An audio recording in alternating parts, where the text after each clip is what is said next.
தமிழ் கடவுள் முருகப்பெருமானுடைய அறுபடை வீடுகளில் இரண்டாம் படை வீடான திருச்செந்தூர் முருகன் கோவில் தாங்க இப்போ நம்ம வந்திருக்கோம். எல்லோருக்கும் வணக்கம். உங்கள் அனைவரையும் நம்முடைய ஆன்மீக சிறப்பு யூடியூப் சேனலுக்கு அன்போடு வரவேற்கிறேன். நான் உங்கள் பவித்ரன். இன்றைக்கி நம்ம இந்த வீடியோவில் வந்து பார்த்திங்கன்னா தூத்துக்குடி மாவட்டத்தில் இருக்கிற திருச்செந்தூர் முருகன் கோவில் தான் வந்திருக்கோம். இந்த கோவிலை பார்த்தினா நம்ம முக்கியமாக தெரிஞ்சுக்க வேண்டிய தகவலாம் நான் இந்த வீடியோவில் சொல்ல போகிறேங்க.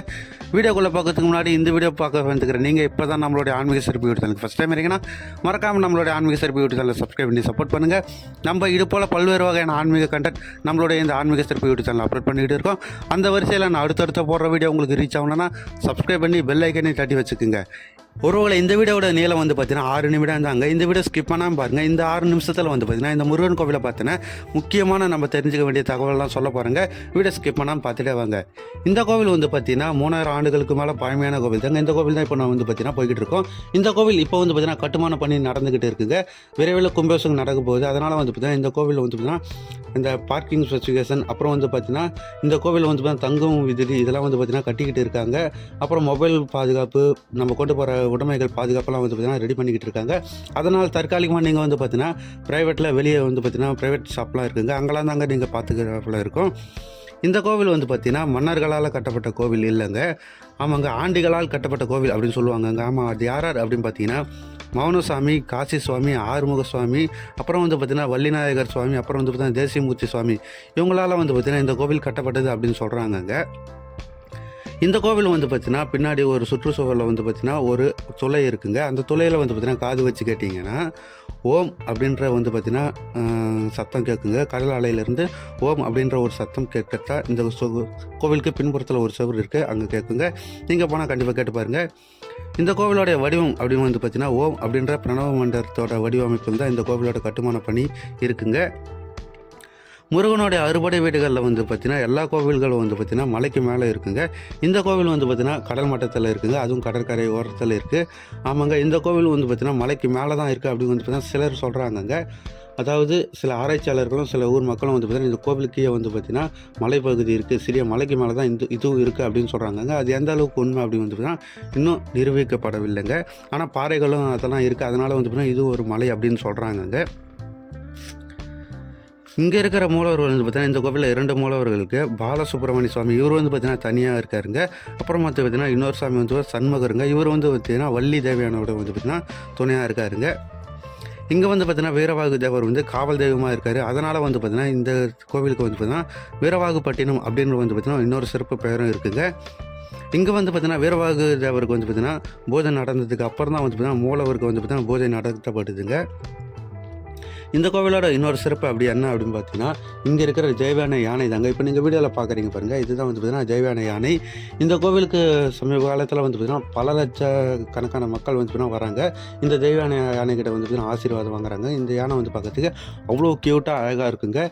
உள்ளே இருக்கிற முருகனுக்கு எவ்வளோ ஃபேன் பேஸ் இருக்கோ அதை போல் வந்து பார்த்தீங்கன்னா இங்கே இருக்கிற இந்த ஜெய்வான யானைக்கும் ஃபேன் பேஸ் இருக்குங்க அப்படின்னு தான் சொல்லணும்.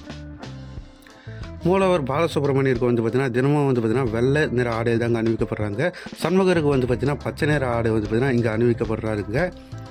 மூலவருக்கு பின்புறம் வந்து பார்த்திங்கன்னா ஒரு சுரங்கம் இருக்குங்க. அங்கே வந்து பார்த்திங்கன்னா முருகன் வந்து பார்த்திங்கன்னா பூசித்த பஞ்சலிங்கங்கள் இருக்குங்க. அப்புறம் நீங்கள் இப்போ வீடியோவில் பார்க்குற கருணை கடலை கந்தா போட்டு இதை வந்து பார்த்தீங்கன்னா பல நீங்கள் ரீல்ஸு அப்புறம் வந்து பார்த்திங்கன்னா பல வீடியோவில் பார்த்துருப்பீங்க. இந்த கோவிலுக்கு வந்து பார்த்திங்கன்னா இது ஒரு சிறப்பு அழகாக கூட்டுதுங்க. இங்கே வந்து பார்த்திங்கன்னா செல்ஃபி பாயிண்ட்டாகவும் மாறி இருக்குது. இந்த கருணை கடலை கந்தா போற்றி அப்படின்னு சொல்லும்போது கடற்கரையில் இருக்கிற இந்த கோவிலோட சிறப்பு நல்லா எடுத்து உரைக்கிறாங்கங்க. இந்த கோவிலுக்கு இடது பக்கத்தில் வந்து பார்த்திங்கன்னா வள்ளி குகையும் இருக்குங்க. இந்த கோயில் கோபுரம் வந்து பார்த்திங்கன்னா 17ஆம் நூற்றாண்டு காலத்தில் கட்டப்பட்டது. 9 அடுக்குகளை வந்து பார்த்திங்கன்னா கொண்டு கட்டியிருக்காங்கங்க. 157 அடி. ஆமாங்க, இந்த கோவிலோடைய கோபுரத்தோடைய உயரம் வந்து பார்த்திங்கன்னா 157 அடி உயரம் கொண்டதுங்க. இங்கே வந்து பார்த்திங்கன்னா முருகன் வந்து பார்த்திங்கன்னா சூரனை வதம் செஞ்சாருங்க. அதாவது சூரசம்ஹாரம் அந்த நிகழ்வு வந்து பார்த்திங்கன்னா இந்த இடத்துல தாங்க நடந்தது. சூரசம்ஹாரம் முடித்ததுக்கப்புறம் வந்து பார்த்திங்கன்னா முருகன் சிவனுக்கு வந்து பார்த்திங்கன்னா அபிஷேகம் செய்யணும் சிவபூஜைக்காக அப்படின்றதுனால அவர் கையில் இருக்கிற வேளால் வந்து பார்த்திங்கன்னா ஒரு நாய்க்கிணறை ஏற்படுத்தினாருங்க. அந்த நாய்க்கிணறு வந்து பார்த்திங்கன்னா அந்த நாய் கிணத்துல கிடைக்கிற தண்ணீர் வந்து பார்த்திங்கன்னா பல நோய்களை தீர்க்கும் வல்லமை கொண்டது அப்படின்னு சொல்கிறாங்கங்க. இந்த நாய் கிணறு குடிச்சிட்டு அப்புறம் வந்து பார்த்திங்கன்னா முருகனை வழிபடுற பழக்கம் பலருக்கும் இருக்குங்க. முடியாதவங்க இந்த கடற்கரையில் குளிச்சுட்டு முருகனை வழிபடுவாங்க. ஆனால் பழக்கம் என்ன அப்படின்னு சொல்கிறாங்கன்னா, முறை அப்படின்னு பார்த்தீங்கன்னா, கடற்கரையில் குளிச்சுட்டு நாய் கிணத்துல குளிச்சுட்டு அப்புறம் முருகனை வழிபட்டால் வந்து பார்த்திங்கன்னா நம்ம வேண்டிய வரங்கள்லாம் கிடைக்கும் அப்படின்னு வந்து பார்த்திங்கன்னா பலரால் நம்பப்படுதுங்க. ஒருவேளை இந்த வீடியோ பார்க்குற நீங்கள் தூத்துக்குடி மாவட்டத்தில் இருக்கிற இந்த திருச்செந்தூர் முருகன் கோவிலுக்கு போயிருக்கீங்களா, சாமி தரிசனம் பண்ணியிருக்கீங்களா, உங்களுடைய அனுபவம் எப்படி இருக்குங்க கமெண்ட் பண்ணுங்கள். இந்த வீடியோ பார்க்குற நீங்கள் ரொம்ப நாளாக திருச்செந்தூர் போகணும்னு நினச்சிக்கிட்டு இருக்கீங்களா, நீங்களும் கமெண்ட் பண்ணுங்கள். ஆமாங்க, கண்டிப்பாக நீங்கள் நினச்சிட்டு இருந்தீங்கன்னா கூடிய சீக்கிரம் உங்களை கூப்பிடுவாருங்க. பல பேர் நினச்சிக்கிட்டு இருக்காங்க. ஆமாங்க, சமீப காலத்தில் வந்து பார்த்திங்கன்னா பலர் வந்து பார்த்திங்கன்னா திருச்செந்தூர் போகணும் அப்படின்னு வந்து பார்த்திங்கன்னா உள்ளுக்குள்ளே இயங்கிக்கிட்டு இருக்காங்க. அப்படி வந்து பார்த்திங்கன்னா ஒரு வைப் இந்த திருச்செந்தூர் முருகன் கோவிலுக்கு வந்து பார்த்திங்கன்னா சமீப காலமாக பல மக்கள்கிட்ட வந்து பார்த்திங்கன்னா இயங்கிக்கிட்டு வருதுங்க. இந்த வீடியோ பார்க்குற நீங்கள் இந்த வீடியோ ஸ்கிப் பண்ணாமல் கடைசி வரைக்கும் பார்த்ததுக்கு ரொம்ப நன்றிங்க. இந்த வீடியோ உங்களுக்கு பிடிச்சிருக்கும் நான் நம்புகிறேன். இந்த வீடியோ உங்களுக்கு பிடிச்சிருந்துச்சின்னா இந்த வீடியோக்கு ஒரு லைக் பண்ணிவிட்டு இந்த வீடியோ உங்களுடைய உறவினர்களுக்கும் நண்பர்களுக்கும் பகிருங்க. நீங்கள் இன்னும் நம்மளுடைய ஆன்மீக வீடியோ சேனலை சப்ஸ்கிரைப் பண்ணால் சப்ஸ்கிரைப் பண்ணி சப்போர்ட் பண்ணுங்கள். நம்ம இது போல் பல்வேறு வகையான ஆன்மீக கண்டென்ட் அப்லோட் பண்ணிகிட்டு இருக்கோம்.